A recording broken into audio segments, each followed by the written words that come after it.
ज्यों राम जी रुके तो गुरुदेव भी रुक गए, लक्ष्मण जी भी रुक गए। गुरुजी ने पूछा, अरे राम, तुम यहाँ अचानक के क्यों रुक गए, क्या कारण है? राम जी ने कहा, गुरुदेव, ये आश्रम किसका है?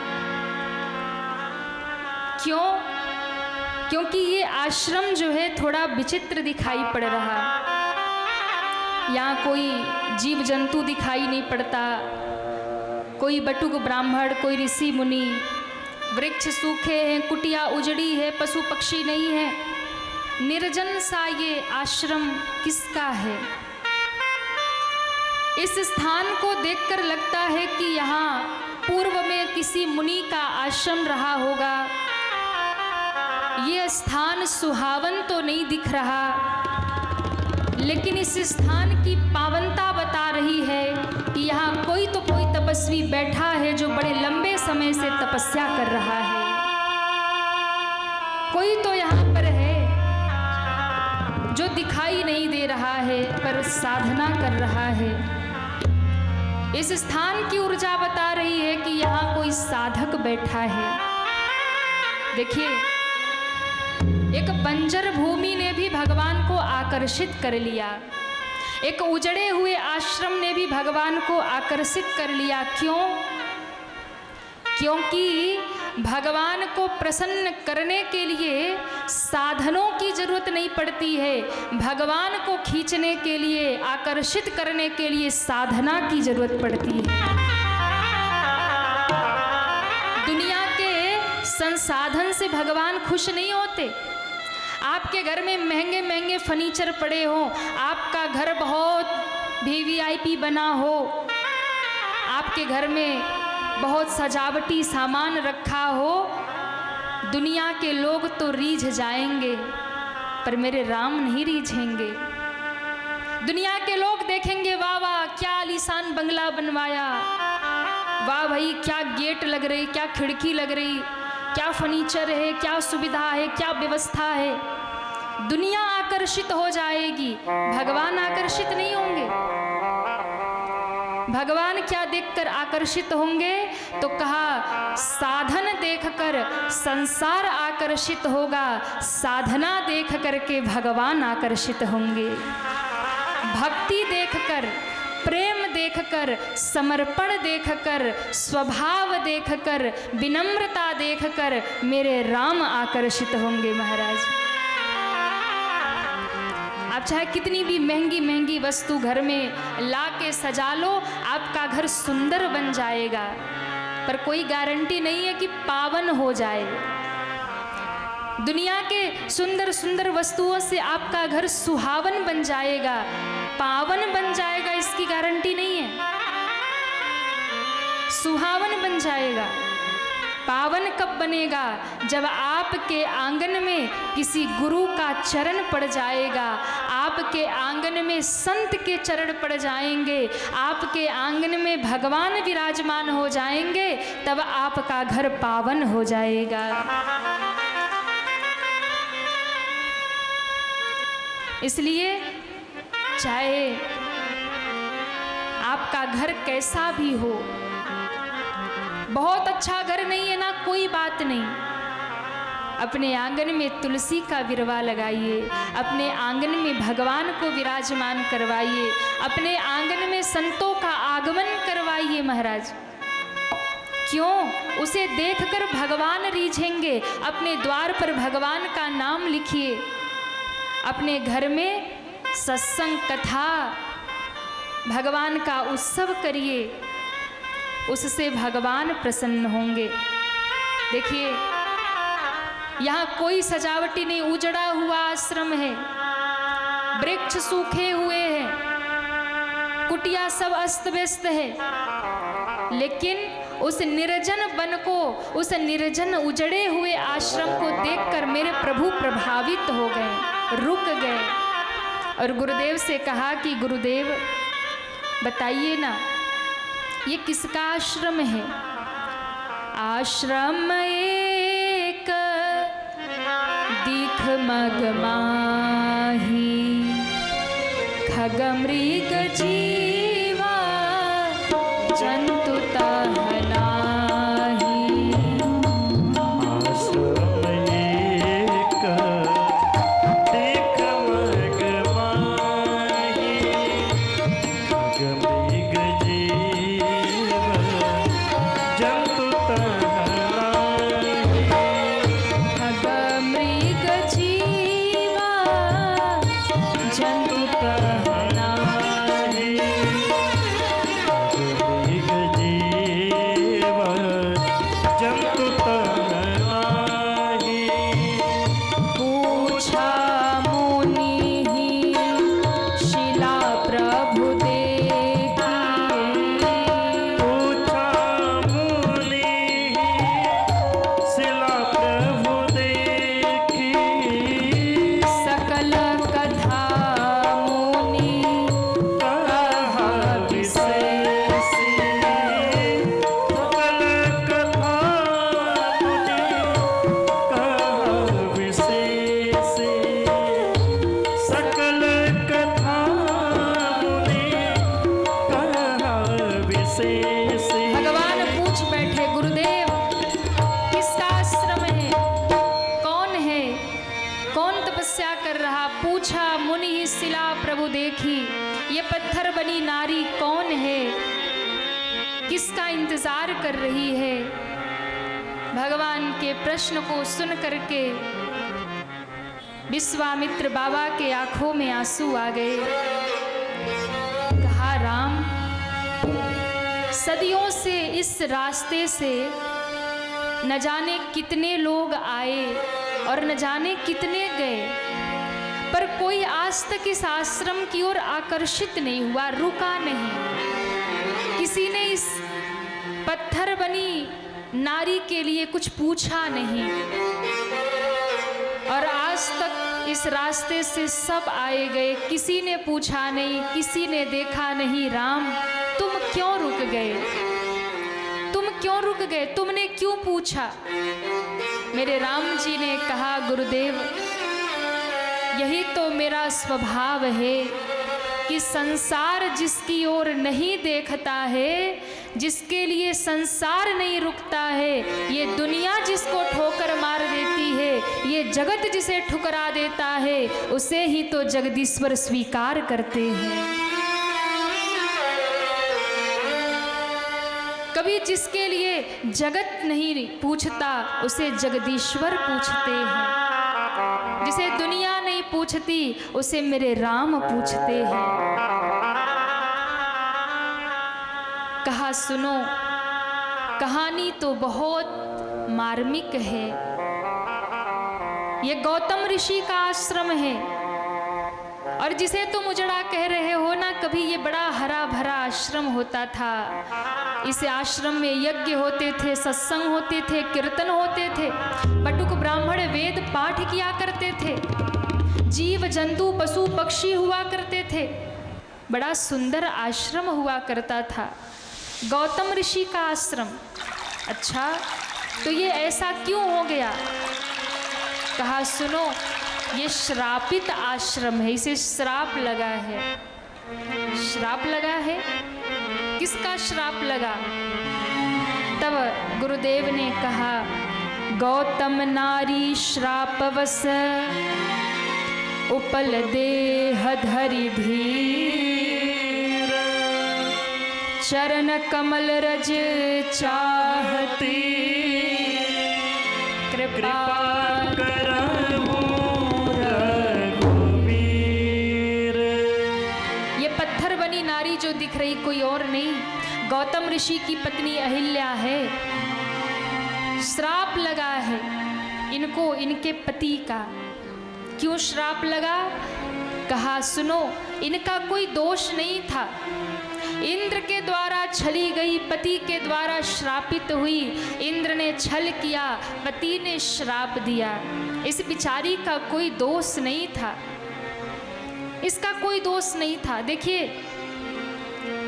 एक बार ब्रह्मा जी ने एक बहुत सुंदर कन्या का निर्माण किया, और जब ब्रह्मा जी ने उस कन्या का निर्माण किया इतनी सुंदर कन्या कि महाराज जो देखे देखता रह जाए, अति सुंदर। और ध्यान रखना, अति किसी भी चीज़ की जीवन में हो जाए तो वो अच्छा नहीं होता। अति नहीं होना चाहिए किसी चीज का, अति सर्वत्र वर्जते। कभी भी किसी चीज की अति नहीं करनी चाहिए। अति बरसात हो जाए तो भी अच्छा नहीं है। अति का भला न बरसना,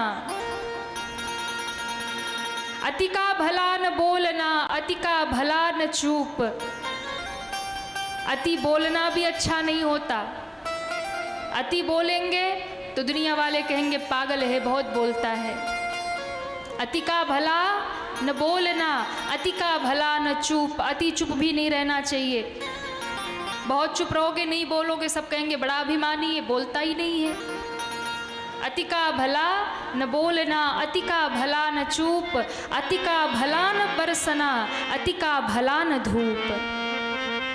अति बरसात हो जाए तो भी फसल समाप्त हो जाती है, और बिल्कुल बरसात ना हो, अति धूप हो जाए तो भी फसल बर्बाद होती है। दोनों ही कष्ट देता है।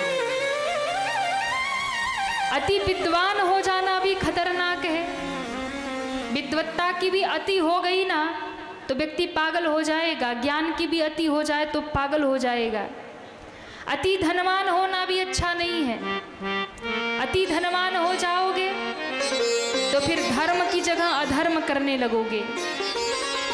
अति धन की हो गई अगर तो फिर आप गलत रास्ते पर जाने लगोगे। अति बलवान होना भी अच्छा नहीं है। अति बलवान हो जाओगे तो भी उस बल के अभिमान में पाप करने लग जाओगे। अति रूपवान भी नहीं होना चाहिए। अति रूपवान भी हो गए तो भी आपके पतन का कारण बन जाएगा। अति सर्वत्र वर्जते, अति कहीं भी अच्छा नहीं है। लेकिन एक जगह की अति बहुत अच्छी है महाराज। एक अति अच्छी है, क्या? वो है भगवान का भजन, भगवान की कृपा। अगर संसार में धन की अति, बल की अति, रूप की अति हो गई तो आपका विनाश निश्चित है। और यदि आपके जीवन में भक्ति की अति, सत्संग की अति, भगवत कृपा की अति हो गई तो आपका कल्याण निश्चित है। अति हरि कृपा जाहि पर होई, पाव देहि एहि मार्ग सोई। अति हरि कृपा, अति प्रभु कृपा जीवन में कल्याण कर देगी। अति भक्ति आपका कल्याण कर देगी। बाकी तो सब जगह अति का वर्जन किया है। तो अति रूपवान थी। अब ब्रह्मा जी सोचने लगे इतनी सुंदर कन्या है, किसके हाथ सौंपूं? किसी योग्य के हाथ जानी चाहिए। इंद्र ने देखा और इंद्र के मन में लालसा जागी कि इतनी सुंदर है, ये तो स्वर्ग में होनी चाहिए। ऐसी सुंदर कन्या, ऐसी सुंदर स्त्री स्वर्ग में होनी चाहिए। और इंद्र के मन में कहीं न कहीं ये प्रलोभन था कि ब्रह्मा जी और कहाँ देंगे इसको स्वर्ग, ये स्वर्ग की अधिकारी है, स्वर्ग में ही देंगे। लेकिन ब्रह्मा जी को लगा नहीं, अगर मैंने इसे स्वर्ग में दे दिया तो ये भोगों में लिप्त हो जाएगी, जिससे इसका पतन ही होगा। मैं तो इसे किसी योग्य ऋषि के हाथ में दूंगा। और उस समय गौतम ऋषि बड़े तपस्वी थे, महात्मा, बहुत तपस्वी। उनके जैसा तपस्वी दुनिया में कोई नहीं था उस समय। परीक्षा लेने के लिए ब्रह्मा जी लेकर के आए, गौतम ऋषि के आश्रम में कन्या को छोड़ दिया। और गौतम ऋषि यज्ञ कर रहे थे, कहा महाराज 1 वर्ष के लिए कहीं जा रहा हूँ, अपनी बिटिया यहाँ छोड़ जाता हूँ, उसका ध्यान रखना। बोले महाराज निश्चिंत होकर जाइए। ब्रह्मा जी गए, 1 वर्ष बाद आए। 1 वर्ष बाद जब ब्रह्मा जी आए तो जहाँ गौतम ऋषि बैठे यज्ञ कर रहे थे ना, वही बैठे यज्ञ कर रहे थे। आके पूछा महाराज मेरी बेटी कहाँ है? कहा मुझे क्या पता कहाँ है। अरे ब्रह्मा जी जहाँ छोड़ के गए होंगे वही होगी, जाइए, मेरे आश्रम में उसे कोई तकलीफ नहीं होगी। ब्रह्मा जी ने जाकर देखा तो जैसी अपनी कन्या छोड़कर गए थे, जहां छोड़कर गए थे वही मिली वैसी मिली। ब्रह्मा जी ने कहा, धन्य है गौतम ऋषि, इतनी सुंदर कन्या थी और इनके आश्रम में छोड़कर 1 साल के लिए गया, इन्होंने कभी नजर उठाकर मेरी बेटी की ओर देखा ही नहीं। ऐसा तपस्वी महात्मा मिलना मुश्किल है। वास्तव में मेरी अहिल्या के योग्य तो यही है। इसी ऋषि को मैं समर्पित करूंगा और इनके साथ लगकर वो भजन करेगी, वो यज्ञ करेगी, इनके साथ मिलकर धर्म करेगी, धार्मिक अनुष्ठान करेगी और अपने जीवन में अपना कल्याण कर लेगी। ये सोच करके ब्रह्मा जी ने तुरंत गौतम ऋषि से अहिल्या का विवाह कर दिया। ब्रह्मा जी ने कहा, नहीं, स्वर्ग में यदि मैं इंद्र के पास इसे ब्याह दूंगा तो वहां ये केवल और केवल स्वर्ग के भोगों में लिप्त हो जाएगी, पर एक योगी के आश्रम में योग में जीवन बिताएगी। और महाराज, इंद्र की तो दृष्टि पहले से ही अहिल्या पर थी और कहते हैं कुछ समय जब व्यतीत हुआ, दोनों बड़े आनंद से यज्ञ करते हैं, भजन करते हैं, सत्संग करते हैं। एक दिन इंद्र ने एक रचना बनाई और इंद्र ने देखा कि मैं अहिल्या को कैसे प्राप्त करूं। अहिल्या को पाने की लालसा इतनी बढ़ गई इंद्र में कि वो गौतम ऋषि के आश्रम तक जा पहुंचा और सहयोगी बना लिया चंद्रमा को। चंद्रमा से कहा, चंद्रदेव तुम मेरी सहायता करो। चंद्रमा ने कहा, नहीं। इंद्र ने कहा कि देखो, सारे देवता मेरे अधीन है, मैं तुम सबका स्वामी हूँ, इसलिए तुम्हें मेरा साथ देना पड़ेगा। चंद्रमा विवश हो गए, क्या करना है? बोले, गौतम ऋषि ब्रह्म बेला में 3 बजे भोर में गंगा स्नान करने जाते थे। जब वो गंगा स्नान करने जाते हैं, तुम एक दिन आधी रात को ही मुर्गा बन के भाग देना ताकि उन्हें लगे भोर हो गई, क्योंकि रोज का उनका नियम था। गौतम ऋषि गंगा नहाने नित्य जाते थे ब्रह्म बेला में। एक बड़ा प्यारा भाव है कि गौतम ऋषि भोर की बेला, ब्रह्म बेला, ऋषि बेला जो कही जाती है, ऋषि बेला इसीलिए कही जाती क्योंकि ऋषि मुनि इस समय जग जाते। गंगा के तट पर नहाने को प्रात है, नहाने को प्रात है, जाते थे मुनिवर सवेरे सवेरे। गंगा के तट पर नहाने को प्रात है, नहाने को प्रात है, जाते थे मुनिवर सवेरे सवेरे, जाते थे मुनिवर सवेरे सवेरे। तो गंगा के घाटों से आवाज आती, गंगा के घाटों से आवाज आती, महादेव हर हर सवेरे सवेरे, महादेव हर हर सवेरे सवेरे, महादेव हर हर सवेरे सवेरे, महादेव हर हर। सवेरे सवेरे। नित्य का नियम, गंगा के घाटों से आवाज आती, महादेव हर हर सवेरे। सवेरे सवेरे। एक नियम था, गौतम ऋषि का नित्य गंगा स्नान भोर की बेला में हर हर गंगे करते और उसका फायदा उठाया इंद्र ने कहा सुनो, आज गौतम ऋषि गंगा नहाने जाएंगे पर भोर में नहीं जाएंगे, आधी रात को जाएंगे। चंद्रमा ने भ्रम पैदा कर दिया, आधी रात को मुर्गा बन करके भाग दिया। गौतम ऋषि उठकर बैठे, आज बड़ी जल्दी सुबह हो गई, आज इतनी जल्दी सुबह कैसे हो गई? पर नियम था तो कमंडल उठाया और गंगा की घाट की ओर चल पड़े। जैसे ही गंगा की घाट की ओर गौतम ऋषि गए, इंद्र ने ऋषि का वेश बना लिया और गौतम ऋषि का वेश बना करके आश्रम में प्रवेश किया। इधर गंगा में जैसे ही प्रवेश हुआ, गंगा मैया आज बोल पड़ी। गंगा से आवाज आई, अरे कौन है जो मेरी निद्रा में बाधा डालता है? अर्धरात्रि में स्नान करने कौन आया? गौतम ऋषि कांप गए, हाथ जोड़ के कहा, माँ मैं तुम्हारा बेटा गौतम, और मैं तो रोज स्नान करने आता हूँ। गंगा जी ने कहा, गौतम अभी बेटा भोर नहीं हुई, अभी ये मेरे विश्राम का समय। देखिए अर्धरात्रि में कभी भी नदी में स्नान नहीं करना चाहिए, वर्जित होता है। नदी में तालाब में स्नान मत करिए, वर्जित है। क्यों?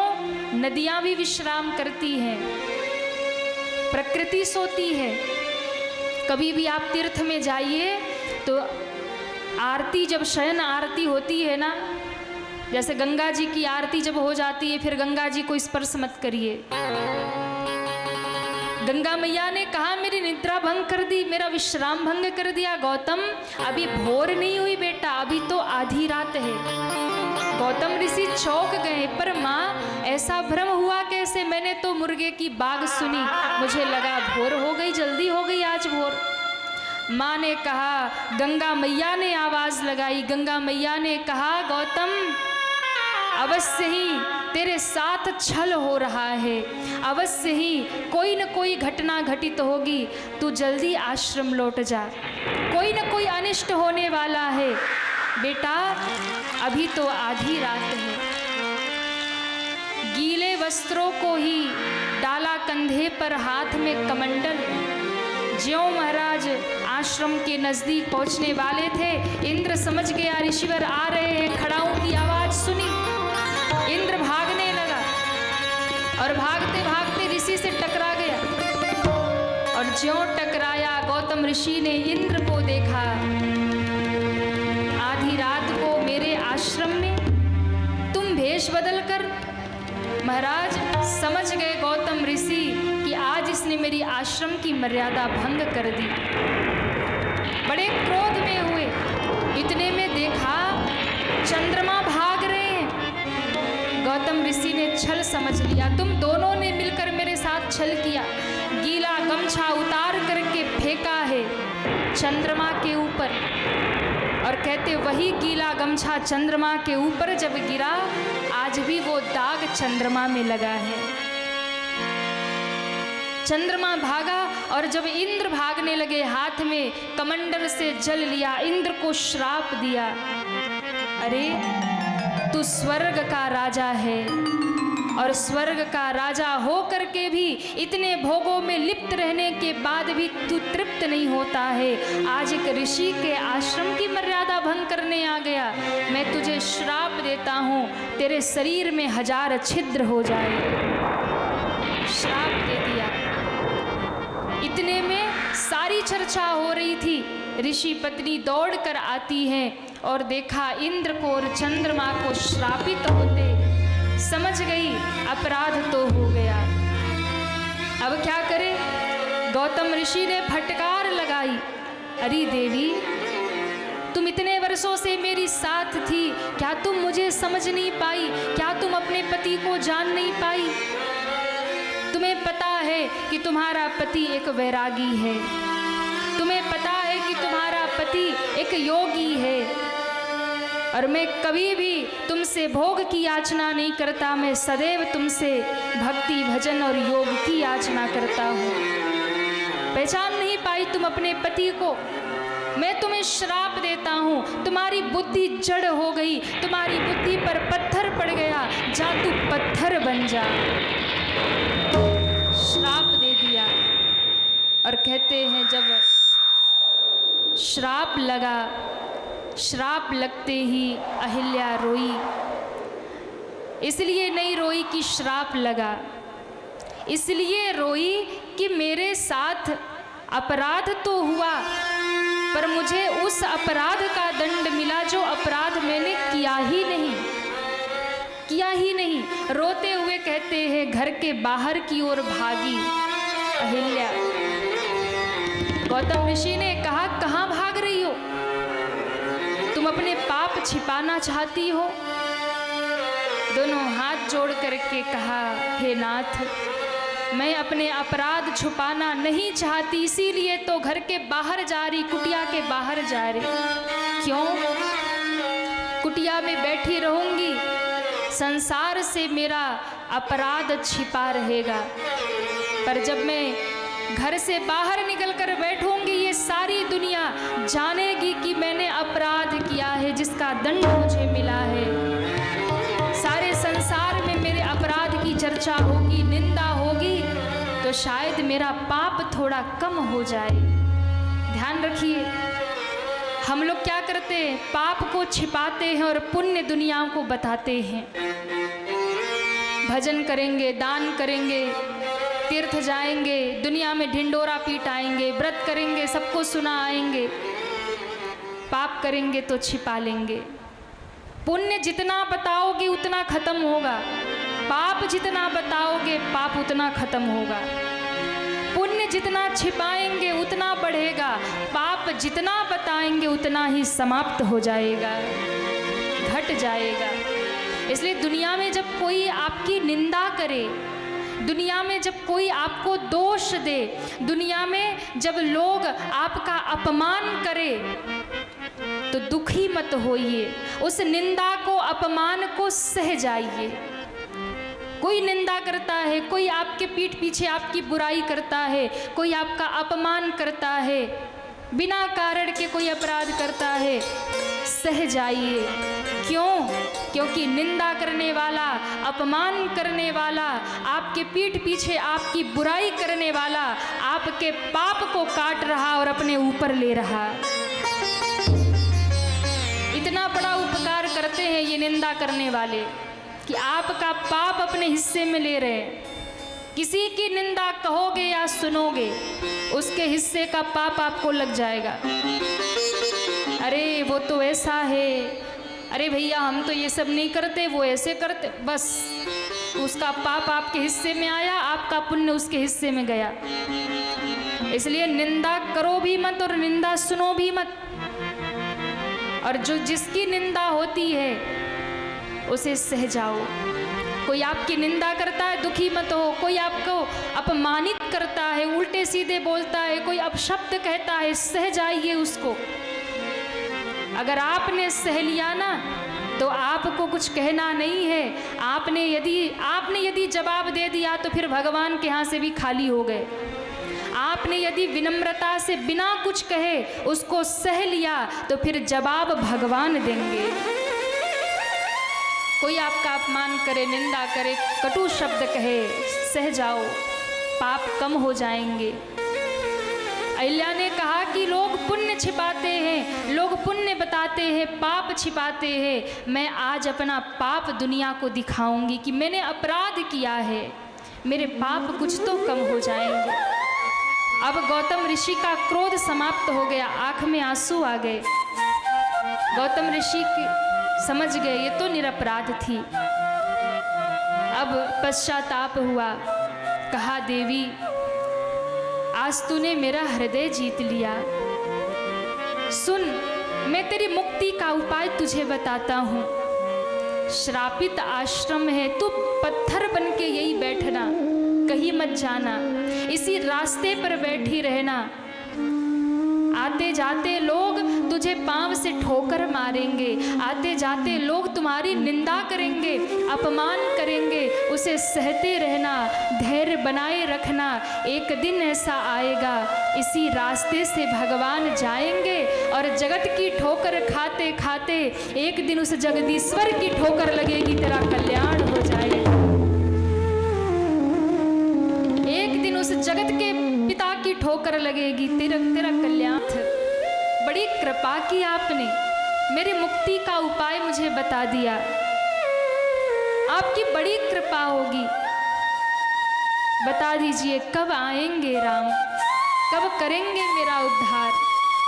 कहा प्रतीक्षा करो देवी, प्रतीक्षा करो, भक्ति का फल मिलेगा जब प्रतीक्षा करोगी। कहकर गौतम ऋषि चले गए और आज सदियों से अहिल्या पत्थर जैसी, ऐसा नहीं कि कोई शरीर पत्थर का बन गया था। जब व्यक्ति के जीवन में बहुत ज्यादा दुख आ जाए ना, कभी निरपराध उस व्यक्ति को दंड मिल जाए, कभी बिना गलती किए सजा मिल जाए, बिना कोई गलत काम किए उसके सिर पे दोष आ जाए और कोई बातचीत करने वाला ना हो, सब छोड़ कर चले जाएं, तो व्यक्ति वैसे ही पत्थर हो जाता है। कोई पत्थर की मूर्ति नहीं बन गई थी, जड़वत हो गई थी, पत्थर के समान हो गई थी, शांत बैठी रहती। कोई आए कोई जाए, कोई अच्छा कहे कोई बुरा कहे, कोई फर्क ही नहीं पड़ता था। वो तो बस राम के धुन में बैठी थी। किस दिन मेरे प्रभु आएंगे, किस दिन राम आएंगे, किस दिन उनके चरण की धूल मुझे मिलेगी और किस दिन मेरा उद्धार हो जाएगा, इस पाप से मैं मुक्त हो जाऊंगी। और अहिल्या तब से आज तक बैठी बैठी भगवान को पुकार रही है, हे नाथ आप नहीं उबारेंगे कौन उबारेगा, आप नहीं स्वीकार करेंगे तो कौन स्वीकार करेगा। कहते हैं जब ये दुनिया ठुकराती है तो राम स्वीकार करते हैं। पकड़ लो बाह रघुराई, नहीं तो डूब जाएंगे। यदि भगवान ने ही ठुकरा दिया तो कौन उबारेगा। ये जगत यदि ठुकराता है तो भगवान स्वीकारते हैं, और भगवान ही छोड़ दे तो वो तो डूब जाएगा, वो कहाँ जाएगा।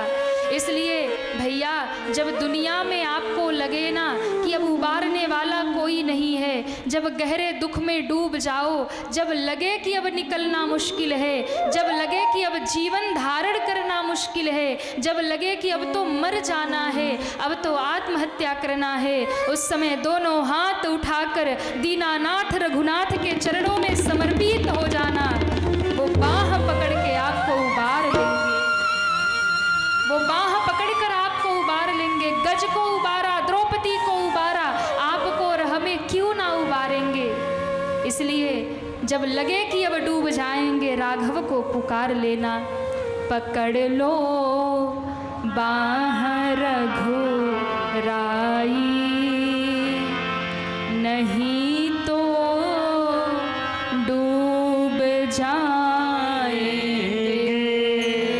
पकड़ लो बाह रघुराई, नहीं तो डूब जाएंगे।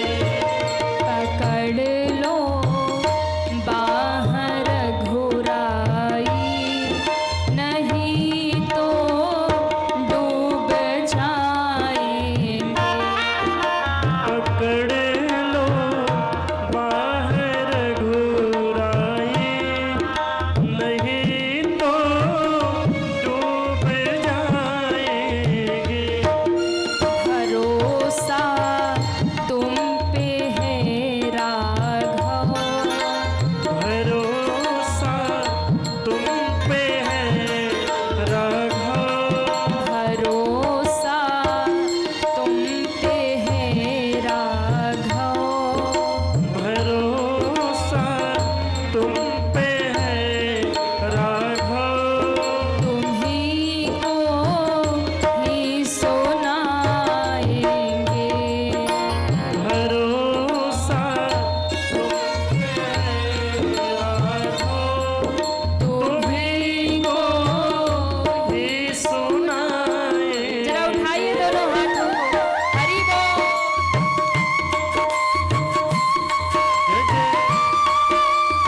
पे है राघव, तुम्हीं को ही सुनाएंगे।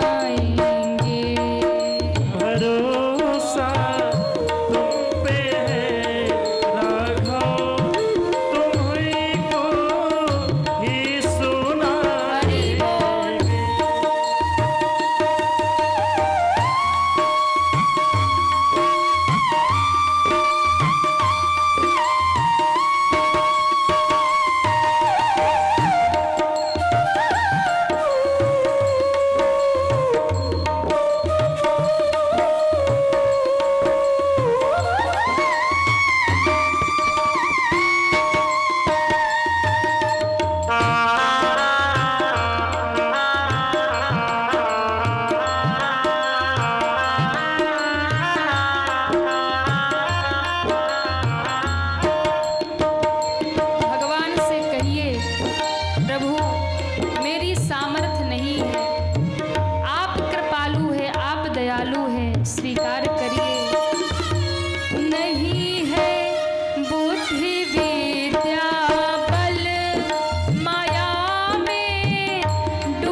भरोसा, दोनों हाथ उठा के कहिए राम जी से, भरोसा तुम पे है राघव, भरोसा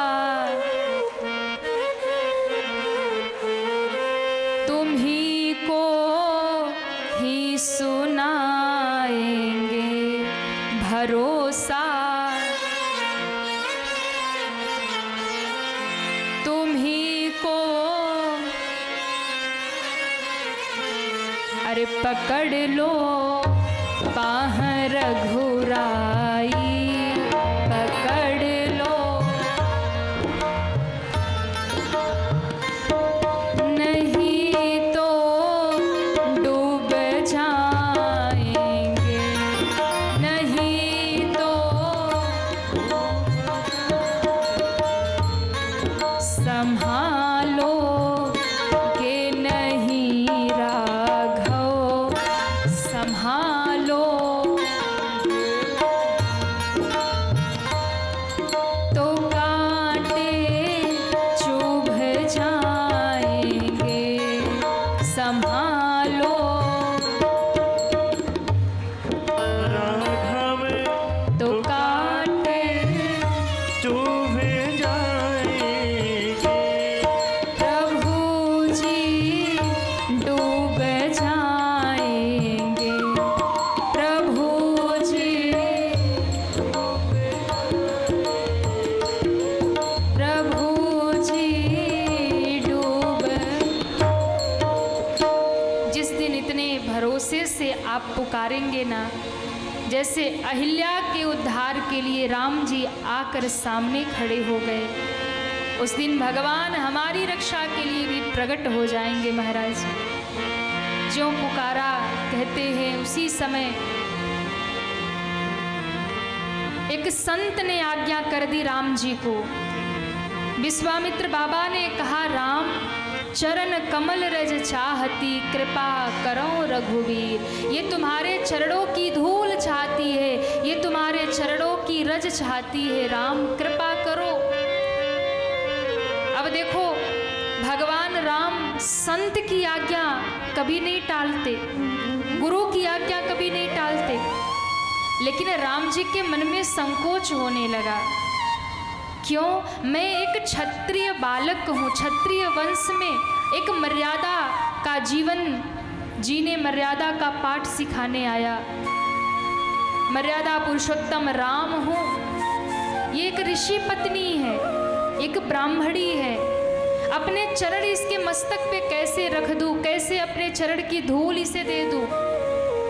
राम जी का मन संकोच में, पर गुरु आज्ञा हो गई है। ध्यान रखिएगा, भगवान न चाहते हुए भी आप पर कृपा कर देंगे। जिस दिन कोई संत महात्मा गुरु कह देगा कि प्रभु बड़ा दीन है, इस पर कृपा कर दीजिए, जिस दिन कोई संत आपकी ओर से गुहार लगा देगा ना, उस दिन भगवान को कृपा करना ही पड़ेगा।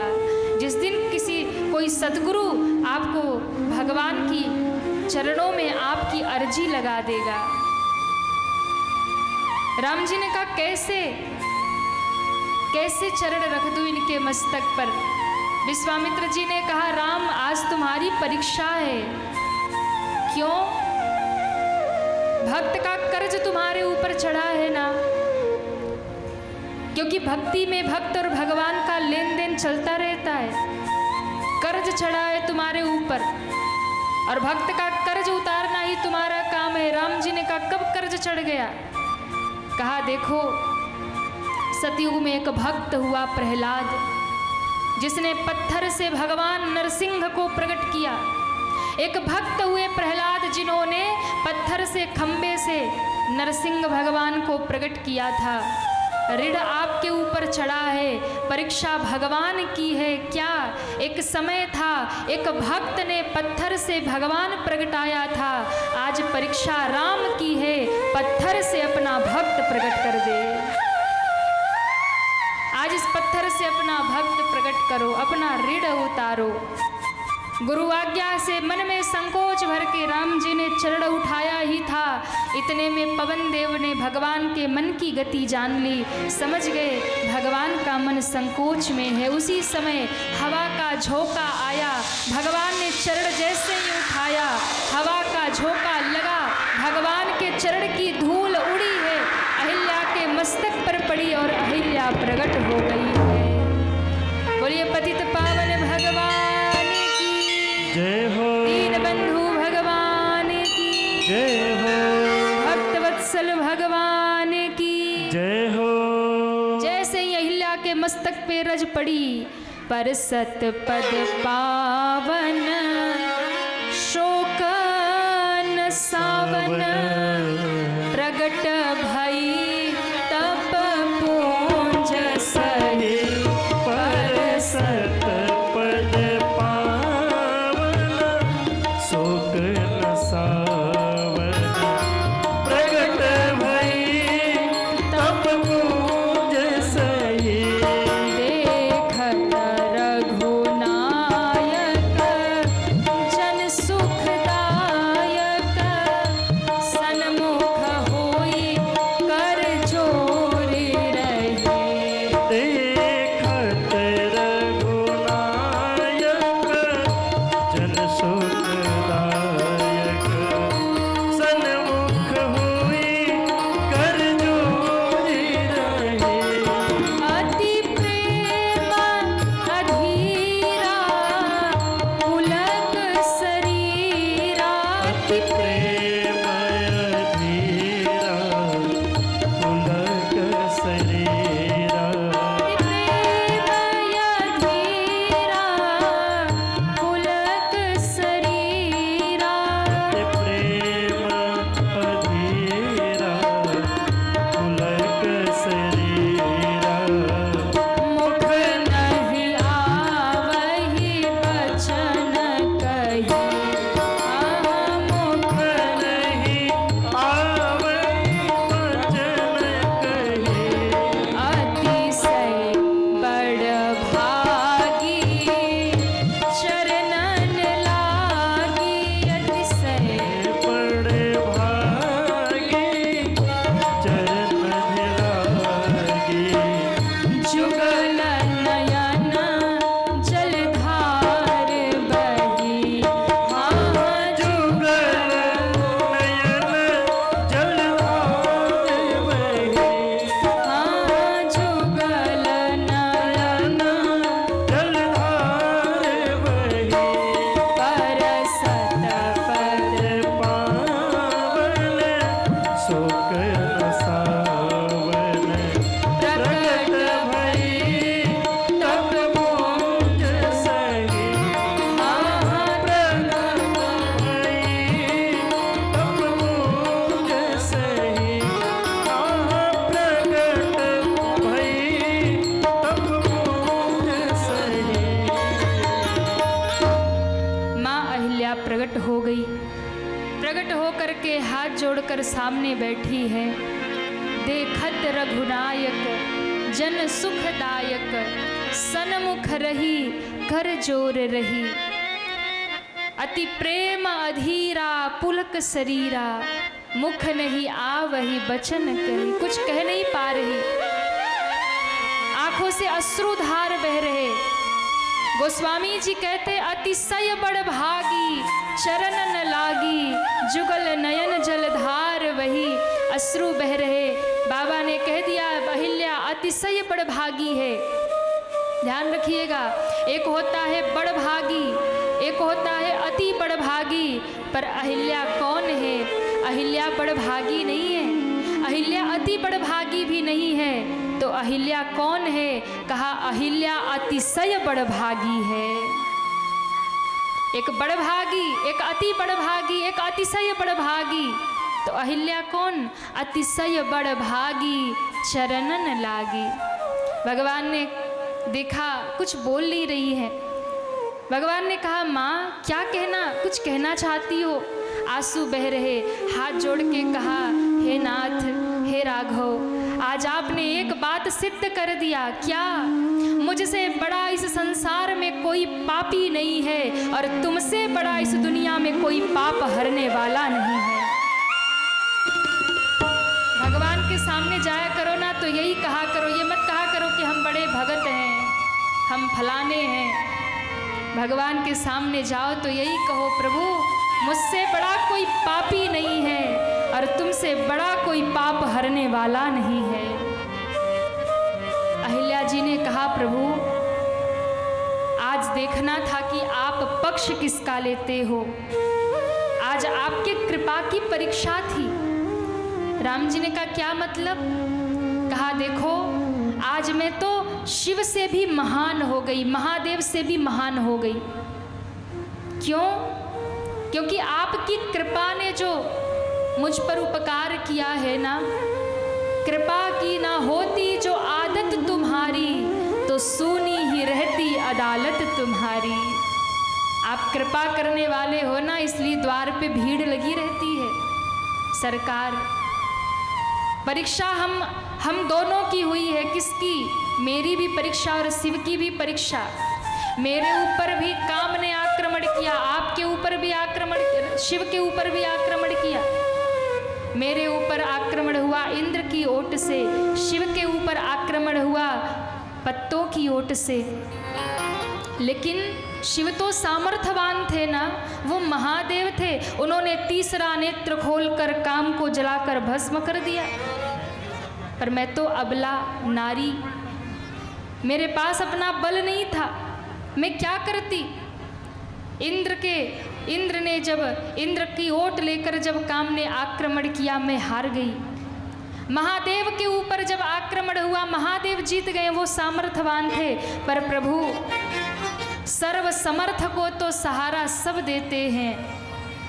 महान तो वो होता है जो दीनहीनों को सहारा दिया करता है। आपकी कृपा देखने योग्य थी, किस पर ज़्यादा पड़ती है? क्या हुआ? कहा, शिव से भी अधिक कृपा अगर किसी पर हुई तो मुझे अहिल्या पर हुई, मुझे दुर्बल पर, मुझे अबला पर हुई है। क्यों? शिव ने कामदेव को जीत लिया, उसे जलाकर भस्म कर दिया, तो शिव को क्या मिला? आपके चरणों से निकलने वाला अक्षर बहता है। यानी शिव ने काम पर विजय प्राप्त किया तो शिव को आपके चरण नहीं, चरण धूली नहीं, चरणों का चरणामृत गंगा जल मिला। पर मैं तो हार गई, दुर्बल थी, अबला थी। पर आपकी कृपा देखो, मुझे चरणों से निकलने वाला जल नहीं, चरणामृत नहीं, मुझे तो आपके चरण ही प्राप्त हो गए। मेरे जैसा सौभाग्यशाली को। और नाथ, जब आपने ऐसा निर्णय दिया, जब आपने ऐसा निर्णय किया, मुझ जैसी अभागन को, मुझ जैसी अबला को अपना चरण दे दिया, तब मैं समझ गई आप दीन बंधु हैं, आप भक्त वत्सल हैं, आप दीनों पर कृपा करने वाले हैं। क्यों? तेरी रहमतों ने जो दिया गुनहगारों का साथ, तेरी रहमतों ने जो दिया गुनहगारों का साथ, तो चीख उठे बेगुनाह हम भी गुनहगारों में हैं। चीख उठे बेगुनाह हम भी गुनहगारों में हैं। तेरी रहमतों ने जो दिया गुनहगारों का साथ। आपकी कृपा बड़ी निराली है प्रभु। राम जी ने कहा, माँ ऐसा क्या आपने कर दिया अपराध कि आपके पति ने आपको श्राप दे दिया? अहिल्या जी ने कहा, नहीं प्रभु, ये मत कहिएगा कि मेरे पति ने श्राप दिया है, मेरे पति ने तो मुझे वरदान दिया। क्यों? अरे जिस श्राप के कारण राम मिले हो, वो श्राप नहीं होता, वो तो वरदान हुआ करता है।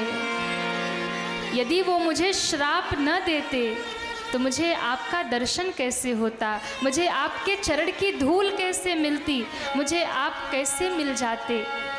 इसलिए मैं सौभाग्यशाली हूँ। भगवान ने कहा, कुछ मांग लो, क्या चाहिए? कहा, बस एक वरदान दीजिए। क्या? बिनती प्रभु मोरी मैं अति भोरी, नाथ न मांगहूँ बस एक विनती है, कोई और वर नहीं चाहिए, बस एक वरदान। क्या? पद कमल परागा